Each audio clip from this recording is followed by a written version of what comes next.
Radio صدائے حریت جموں کشمیر سے اہم خبریں سنیے۔ کل جماعتی حریت کانفرنس کے چیئرمین سید علی گیلانی نے کہا ہے کہ پاک سرزمین ہمارا راستہ اور نعرہ ہے، عالمی سطح پر ہمیں اپنے مشن کو تیز کرنے کی ضرورت ہے۔ سید علی گیلانی کا تازہ ویڈیو بیان سامنے آیا ہے جس میں ان کا کہنا ہے کہ پاکستان ہمارے خوابوں کی سرزمین ہے۔ مقبوضہ کشمیر میں شہید افضل گورو کی برسی کے موقع پر گزشتہ روز مکمل ہڑتال کی گئی، جنہیں 9 فروری 2013 میں بدنام زمانہ تہاڑ جیل میں پھانسی دے کر شہید کیا گیا تھا۔ سید علی گیلانی، میرواز عمر فاروق اور جموں کشمیر لبریشن فرنٹ نے کل بھی محمد مقبول بٹ کی برسی کے موقع پر ہڑتال کی کال دی ہے، جنہیں 11 فروری 1984 کو دلی کی تہاڑ جیل میں پھانسی دے کر شہید کیا گیا تھا۔ ہڑتال کی کال پر تہاڑ جیل میں نظر بند محمد یاسین ملک کے خلاف مقدمہ درج کر لیا گیا ہے۔ امریکہ کے شہر نیو یارک میں روایتی ٹائمز اسکوائر پر کشمیریوں، پاکستانیوں اور سکھوں نے بھارت کی طرف سے جموں کشمیر کی خصوصی حیثیت ختم کرنے کے خلاف مظاہرہ اور بھارتی مظالم کے شکار کشمیریوں سے اظہار یکجہتی کیا۔ پاکستانی وزیر خارجہ شاہ محمود قریشی نے حریت کانفرنس آزاد کشمیر شاہ کے رہنماؤں کے ساتھ ملاقات کرتے ہوئے کہا ہے کہ ریاستی جبر سے کشمیری عوام کی آواز کو دبایا نہیں جا سکتا۔ بھارت میں کانگریس کی جنرل سیکریٹری پرینکا گاندھی نے مقبوضہ کشمیر میں انسانی حقوق کی سنگین خلاف ورزیوں پر سخت تنقید کرتے ہوئے کہا ہے کہ مودی نے مقبوضہ کشمیر کو جیل میں تبدیل کر دیا ہے۔ سماجی رابطے کی ویب سائٹ ٹویٹر پر پرینکا گاندھی نے لکھا ہے کہ محبوبہ مفتی اور عمر عبداللہ جیسے رہنماؤں کو گرفتار کر کے مودی نے خوبصورت اور جنت نظیر وادی کشمیر کو ایک قید خانے میں تبدیل کر دیا ہے۔ خبریں ختم ہوئیں۔ تحریک آزادی کشمیر 1947 سے پہلے کی تحریک ہے۔ اس تحریک نے بہت سے موڑ دیکھے، یہاں تک کہ 1988 میں کشمیریوں نے بھارت کے جابرانہ اور ظالمانہ نظام کے خلاف باقاعدہ منظم جدوجہد شروع کی، اور آج تحریک آزادی اس موڑ پر پہنچ چکی ہے کہ اس تحریک کو ناکام کرنا بھارت کے بس کی بات نہیں ہے۔ اس حوالے سے سنتے ہیں پاکستان مسلم لیگ کے سینئر رکن پارلیمنٹ خواجہ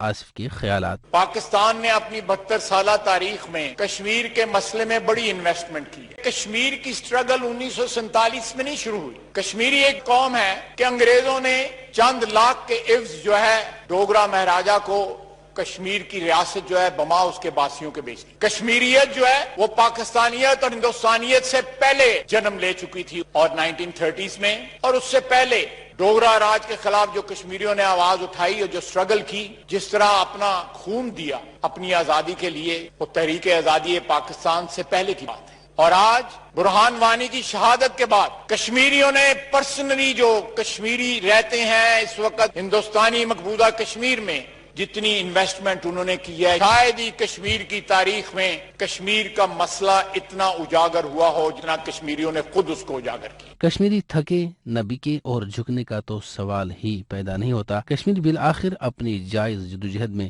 ضرور سرخرو اور کامیاب ہوں گے۔